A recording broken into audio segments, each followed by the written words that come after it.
سورہ الہمزہ ہے، جہنم، عذاب جہنم کی تفصیل ہے، اور انسانوں کو تنبیہ کی گئی ہے چند عادات بد کا بتا کر، ویل لکل ہمزۃ لمزہ، ویل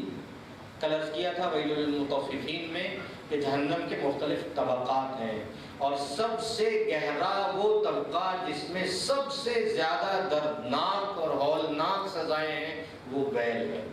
اور اللہ فرماتے ہیں وہ ویل ہے اس شخص کے لیے جو پیٹھ کے پیچھے عیب لگانے والا اور تانا دینے کا عادی ہو۔ یہ دو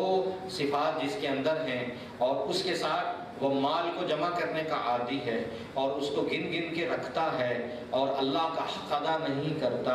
ایمان میں اسے معامل نہیں سمجھتا، یحسب ان مالہ اخلدا، اور اس کے دل میں مال ہی کی محبت ہے کہ یہ مال ہمیشہ اس کے پاس رہے گا، تو اس کے لیے ہلاکت ہی ہلاکت اور ویل ہی ویل ہے۔ ہرگز ایسا نہیں، انسان کی سوچ غلط ہے، اس سے اٹھا کر ہم ایک ایسی جہنم میں پھینکیں گے جو حطمہ، یہ بھی جہنم کا ایک نام، وما ادراک ما الحطمہ۔ انسانوں یہاں دنیا میں رہ کے تم کیا جانو کہ اس جہنم حطمہ کی جو وادی ہے اور اس جہنم کی جو سزا ہے وہ کیسی سزا ہوگی۔ نار اللہ الموقدہ، وہ اللہ کی سلگائی ہوئی ایسی آگ ہے جو دلوں کی تہ کو جلا کے رکھ دیتی ہے۔ انہا علیہم مؤصدہ، یقین جانو وہ ان پر بند کر دی جائے گی اور چاروں طرف آگ کے ستونوں میں ایسے شخص جلائے جائیں گے۔ اللہ جل جلالہ جہنم سے بھی بچائے اور ان عادات بد سے بھی بچائے۔